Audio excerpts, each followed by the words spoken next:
여러분, 우리가 하나님을 이렇게 예배하는 자리에 있다는 것 자체가 하나님 우리를 사랑하신다는 증거가 됩니다. 생각해 보세요. 하나님의 사랑이 없다면, 하나님의 은혜가 없다면 우리 중에 이 자리에 나와 앉아 있을 사람이 있을까요? 생명을 호흡 주신 분 누구십니까? 우리에게 믿음 주셔서 예배의 자리에 나올 수 있게 하신 분 누구시겠습니까? 여러분, 하나님의 은혜와 사랑이 이 시간 우리를 여기에서 하나님을 예배하는 예배자 되도록 하신 줄로 믿습니다. 바라기는 그냥 왔다 그냥 가는 사람 되지 마시고 진실로 예배 가운데 참 예배자를 찾으시는 하나님을 만남으로 인하여 오늘 주님께 올려드리는 예배가 여러분 인생의 은혜의 흔적으로 새겨질 수 있기를 주의 이름으로 축복합니다. 생명의 호흡을 주시고 하나님을 예배할 수 있는 믿음 주신 주님께 주 은혜로 이곳에 우리가 있다는 사실을 고백하는 마음으로 함께 찬양 부르기 원합니다. 주 은혜로 이곳에 서 있네. 주 임재에 엎드려 절하네. 그 어느 것도 남 필요 없네. 주님만 경배해. 주 은혜로 이곳에 서 있네. 주 임재에 엎드려 절하네. 그 어느 것도 남 필요 없네. 주님만 경배해. 주 은혜로 이곳에 서 있네. 주 임재에 엎드려 절하네. 그 어느 것도 남 필요 없네. 주님만 경배해. 주 은혜로 이곳에 서 있네. 주 임재에 엎드려 절하세. 그 어느 것도 남 필요 없네. 주님만 경배해. 사랑하는 성도 여러분, 여러분의 어린 자녀가 여러분과 함께 시간을 보낼 때 여러분의 자녀가 아빠가 여러분의 자녀에게, 엄마가 여러분의 자녀에게 뭐 해줄까, 뭐가 필요하니 물어볼 때 그 자녀가 엄마면 돼요, 아빠면 돼요 하면 그 부모는 어떻게 할까요? 다 해주죠.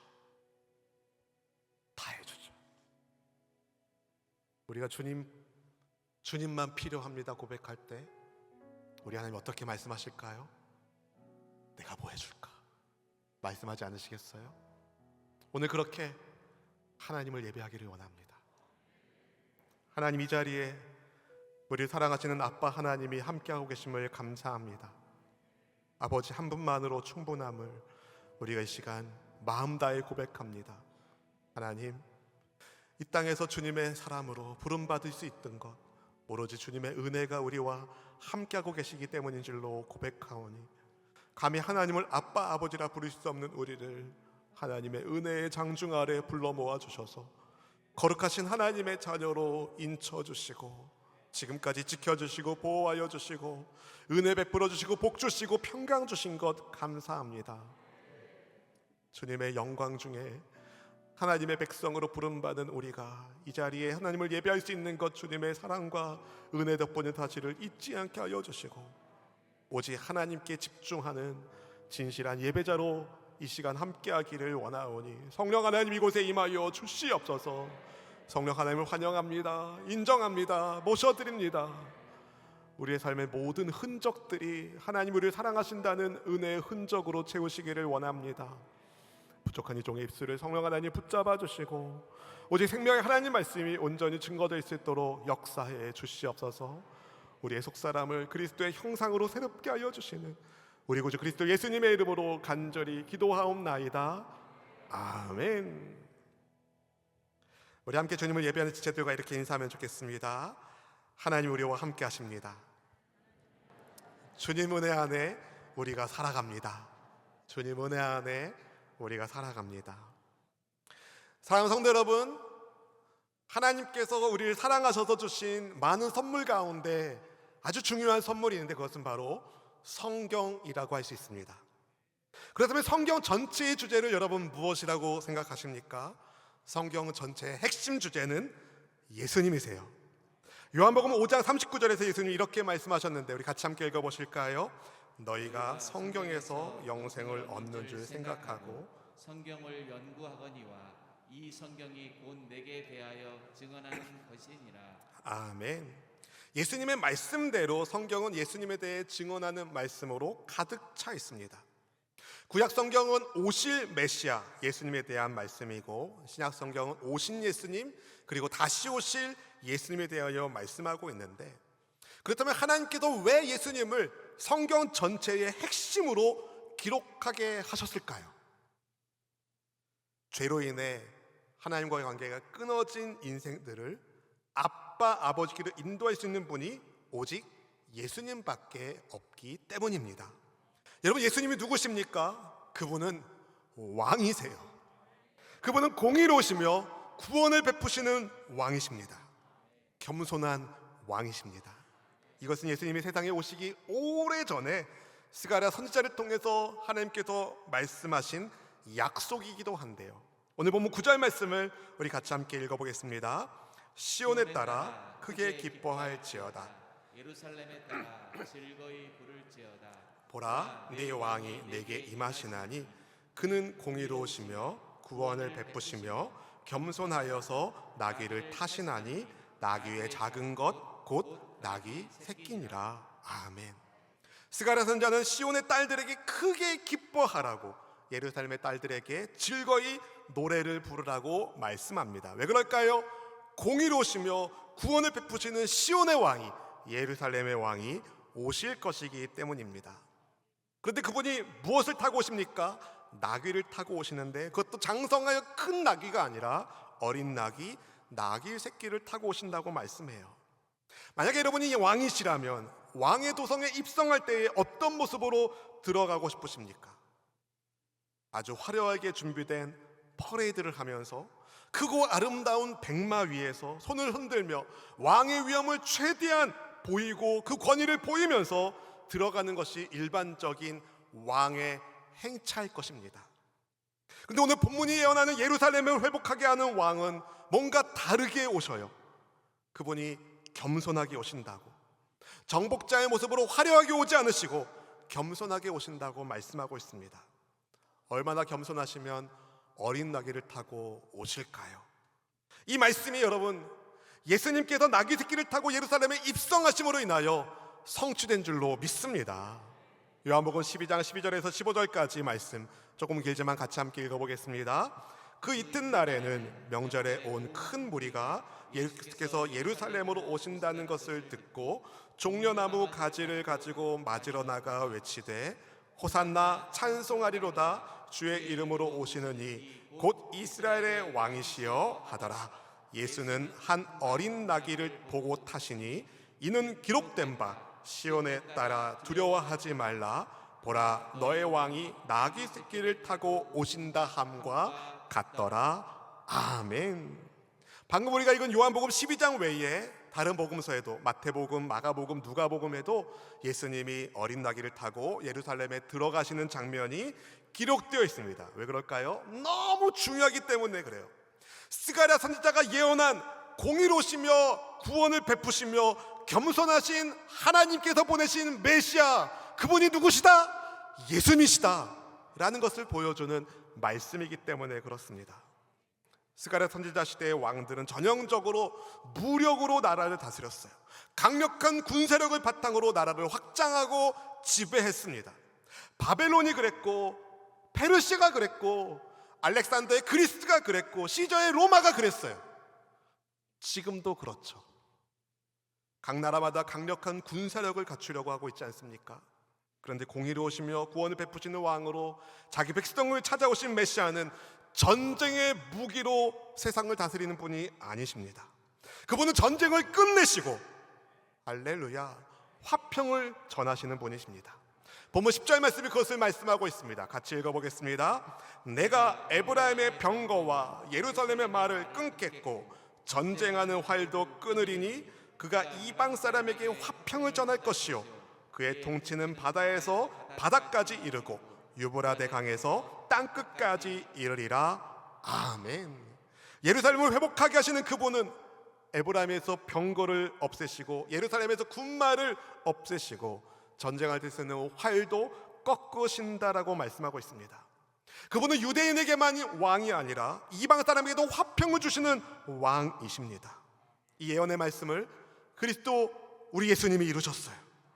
예수님은 전쟁의 무기가 아니라 자기 몸을 십자가에 내어주심으로 화평을 이루셨습니다.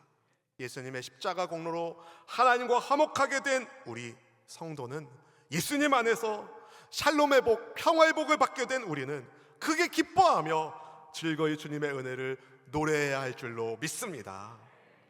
사랑하는 성도들, 우리가 어떻게 화평의 복, 샬롬의 복을 받았다고요? 예수님 덕분에. 우리 예수님께서 언약의 피를 흘려주셨기 때문입니다. 마태복음 26장 28절 말씀은 이렇게 말해요. 같이 읽어봅니다. 이것은 죄사함을 얻게 하려고 많은 사람을 위하여 흘리는 바 나의 피 곧 언약의 피니라. 아멘. 이 말씀은 예수님께서 십자가를 앞에 두시고 제자들과 유월절 만찬을 하실 때에 주님이 잔을 들어 감사 기도를 드리신 다음에 제자들에게 주시면서 하신 말씀이에요.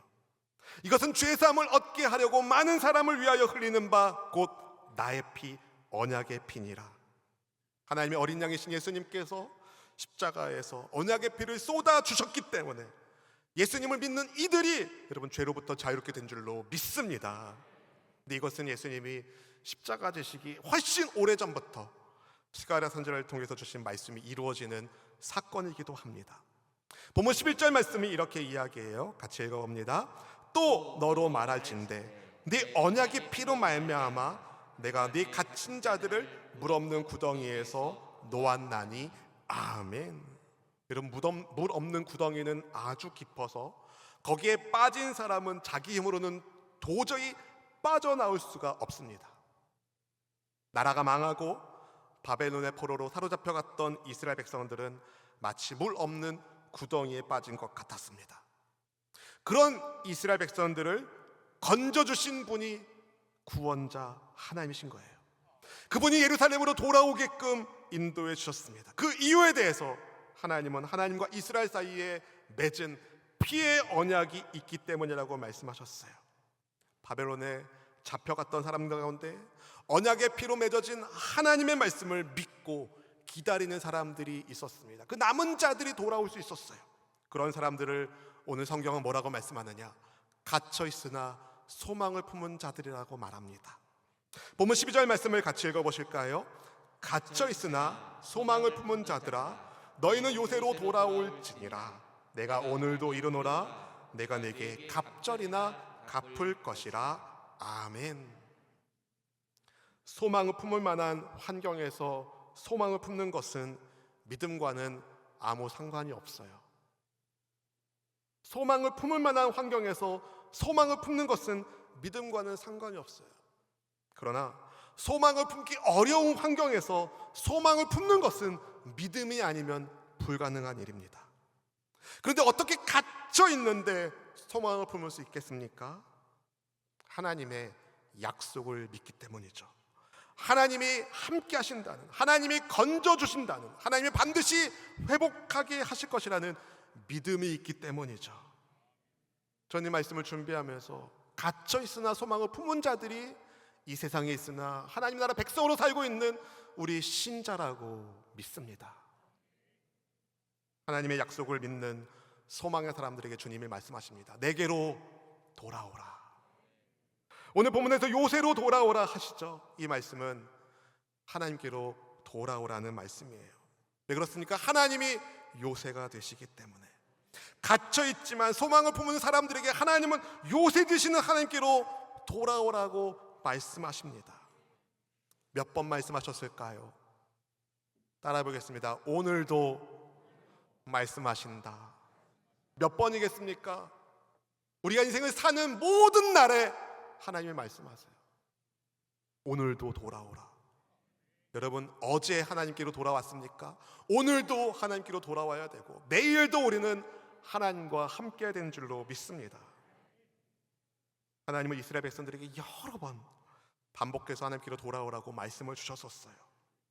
오늘도 돌아오라 말씀하신 하나님께서 돌아온 그들에게 갑절이나 갚겠다라고 하셨어요. 과거의 상처와 아픔, 절망을 다 완전히 지울 수 있는 완벽한 회복을 주시겠다는 말씀이에요.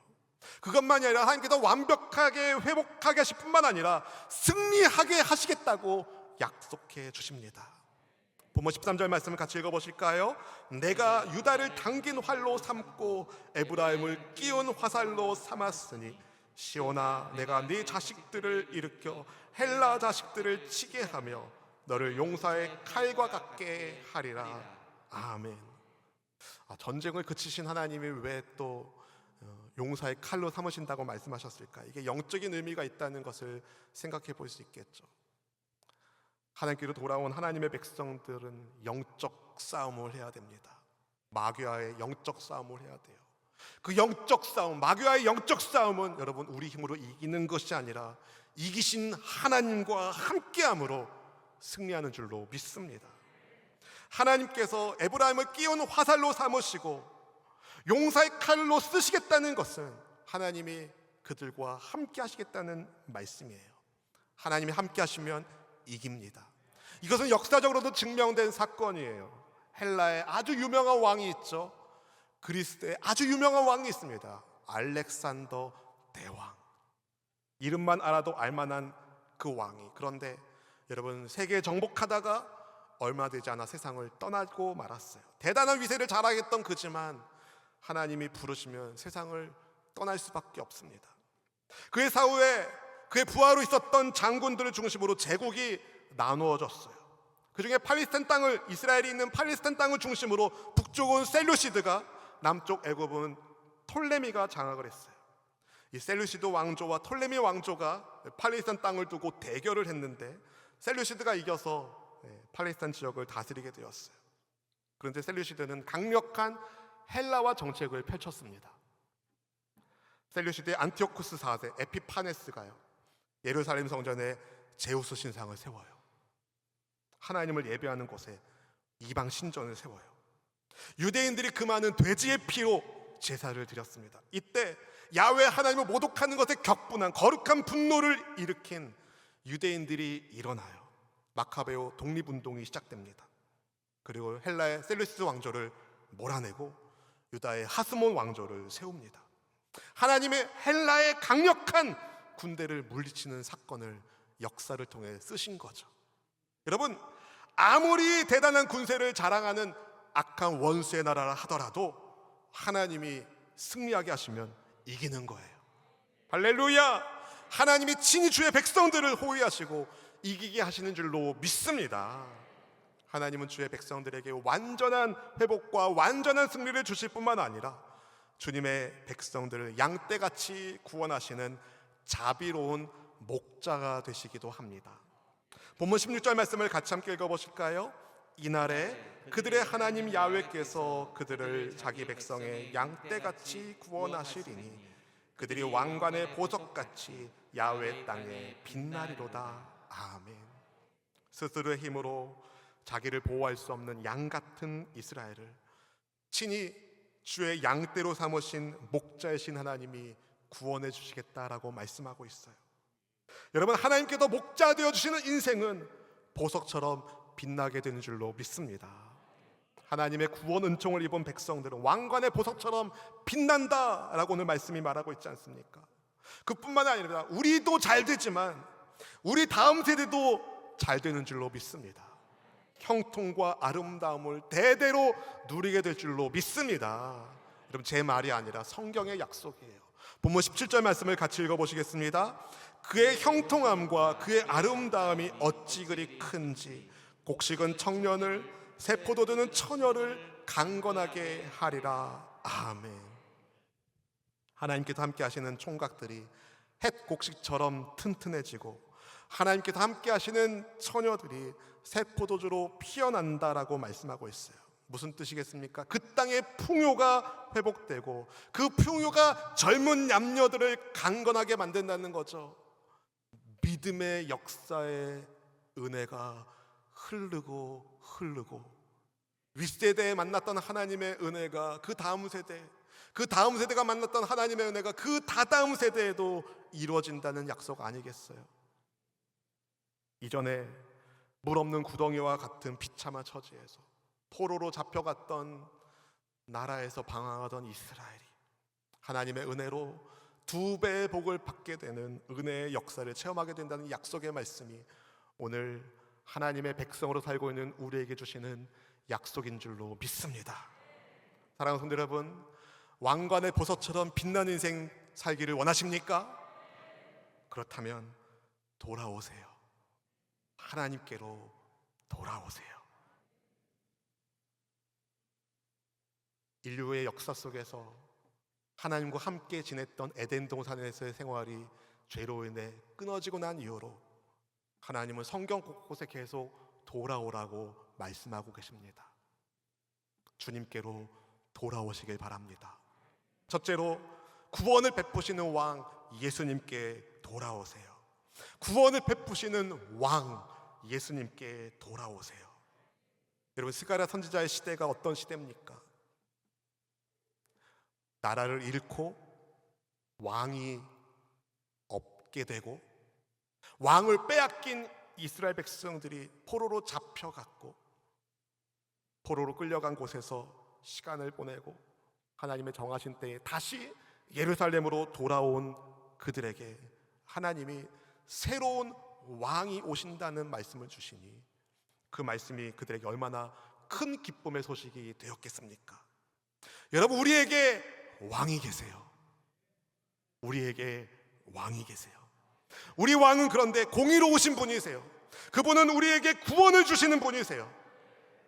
그분은 폭력적인 왕이 아니라 그분은 사랑으로 겸손으로 우리 가운데 화평을 이루어 주시는 선한 목자 예수님이신 줄로 믿습니다.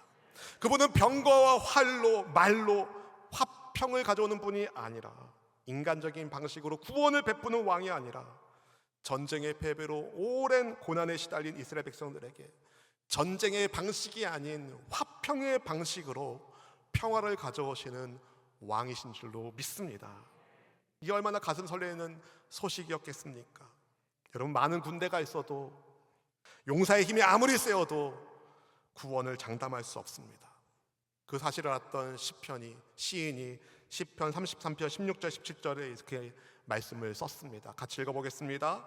많은 군대로 구원 얻은 왕이 없으며 용사가 힘이 세어도 스스로 구원하지 못하는도다. 구원하는 데에 군마는 헛되며 군대가 많다 하여도 능히 구하지 못하는도다. 아멘.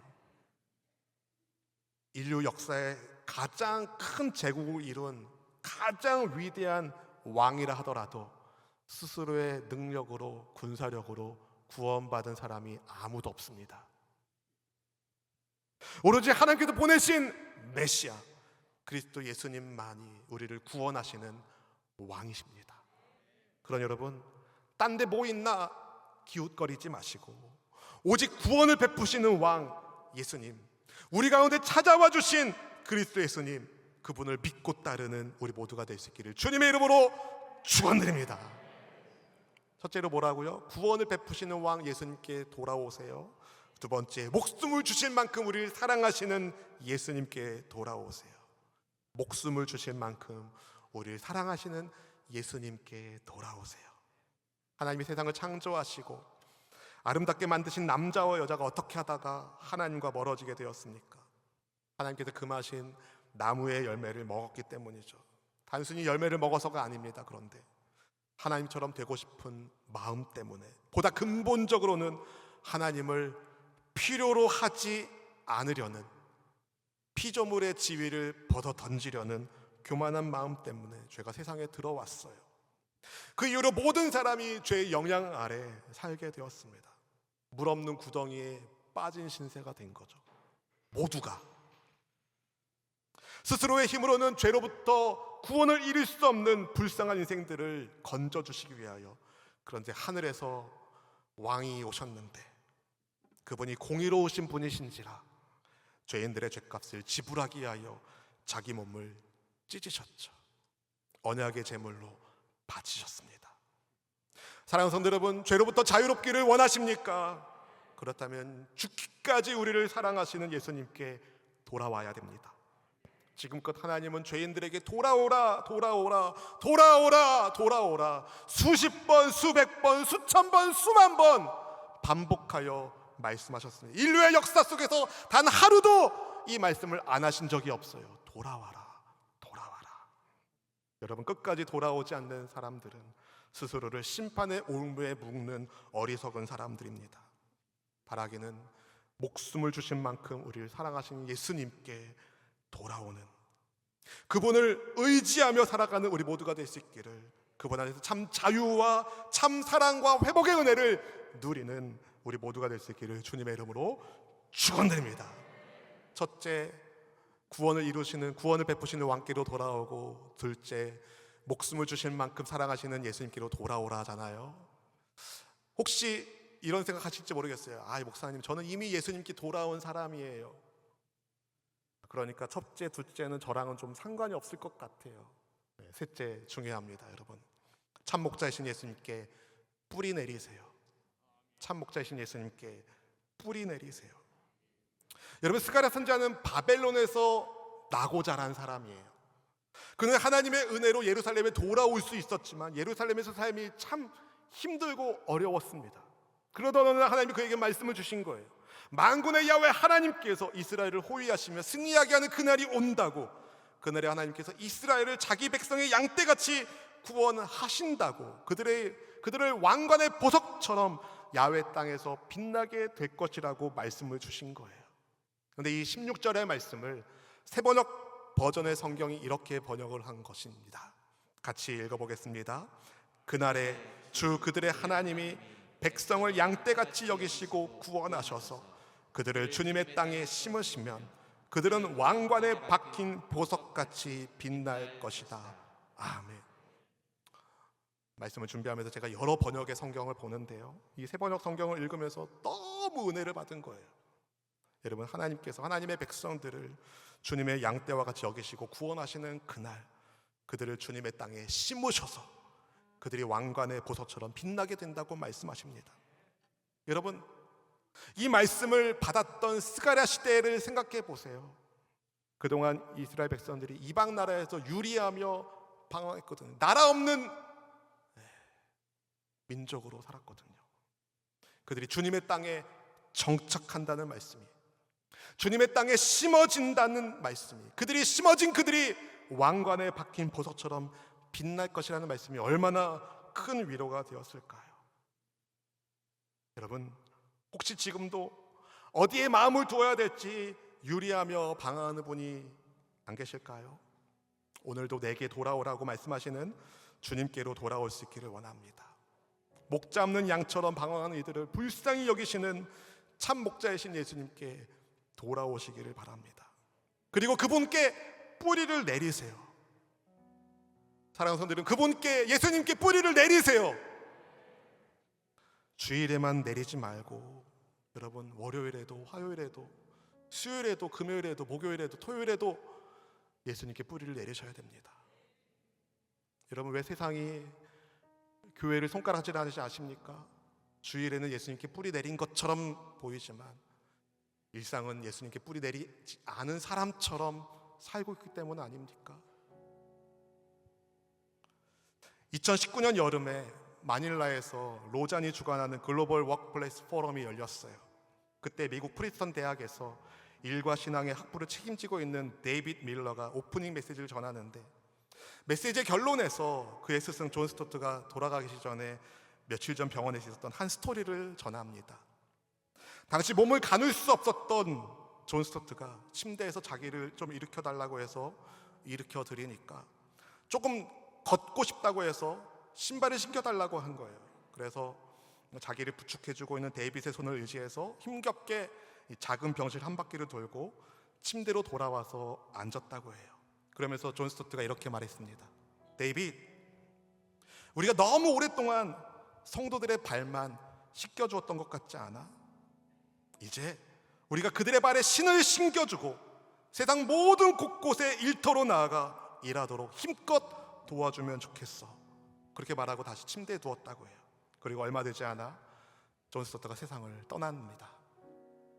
여러분, 우리는 주일에만 예수님께 뿌리 내린 사람이 아니에요. 우리의 워크플레이스, 우리가 일하고 있는 그 일터에서도 우리 예수님께 뿌리 내린 사람으로 살아야 됩니다. 여러분, 나무가 여기에 심었다 뽑았다, 여기 심었다 뽑았다, 여기다 심었다 뽑았다 그러면 그 나무가 제대로 살 수 있겠습니까? 못 살아요. 예수님께 한번 뿌리 내렸으면 여러분, 그게 끝. 할렐루야. 예수님께 뿌리 내렸으면 그것으로 끝.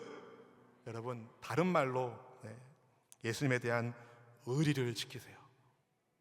오늘만 예수님께 뿌리 내린 사람이 아니라 여러분, 우리의 평생, 이제 이후로 나의 모든 생애가 예수님께 뿌리 내린 사람으로 사는 우리 모두가 되기를 축복합니다.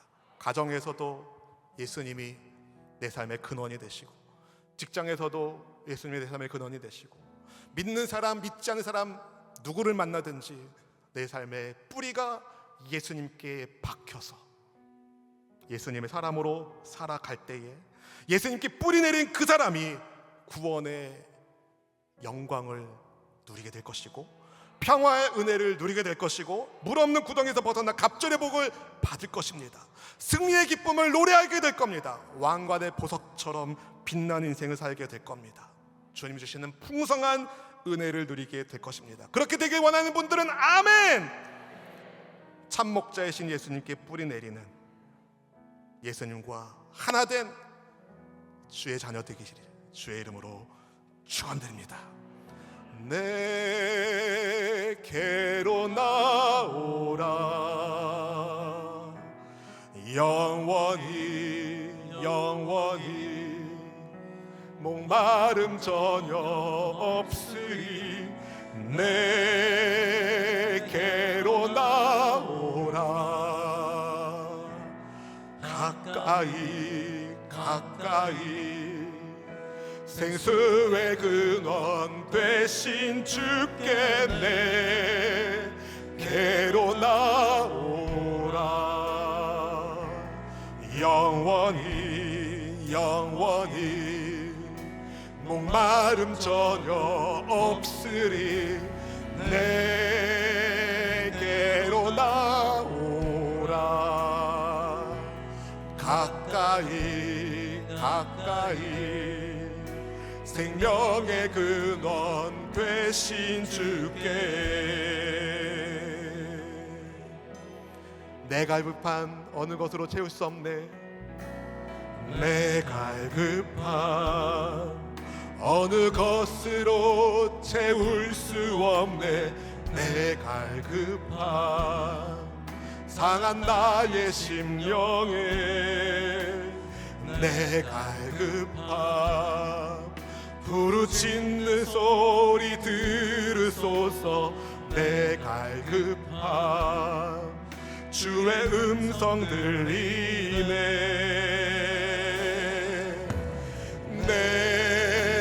내게로 나오라, 영원히 영원히 목마름 전혀 없으리. 내게로 나오라, 가까이 가까이 생수의 근원 되신 주께 내게로 나오라, 영원히 영원히 목마름 전혀 없으리. 내게로 나오라, 가까이 생명의 근원 되신 주께. 예수님께서 요한복음에서 그런 말씀하셨습니다. 나는 포도나무요 너희는 가지니. 우리가 예수님께 붙어 있기만 한다면, 우리가 예수님께 뿌리 내리고 있다면 주님 많은 열매를 맺을 거라고 약속해 주셨습니다. 혹시 우리의 인생에 열매 없음으로 인하여 낙심한 분이 계십니까? 주님께로 돌아오시고 주님께 뿌리 내리시기를 바랍니다. 주님께 뿌리 내려 열매 맺는 지체들이 계십니까?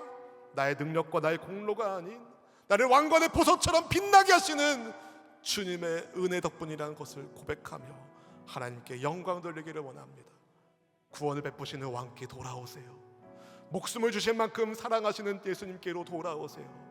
예수님께 뿌리 내렸다면 이제 다른 데 보지 말고 오직 예수님과 함께 우리의 삶을 살아내는 왕관의 보석처럼 빛나는 풍성한 형통의 하나님의 백성 되기를 원합니다. 이 시간 주님께로 제가 더 가까이 가기 원합니다. 주님께 제 마음의 심정의 뿌리를 내립니다. 주님 저를 붙잡아 주시고 평생 예수님께 뿌리 내린 신자로 하나님 왕관의 보석처럼 빛나는 하나님의 백성 되기를 원합니다. 주님 붙잡아 주세요. 우리 사모하는 마음으로 주여 한번 부르짖고 간절한 마음으로 기도하겠습니다. 주여!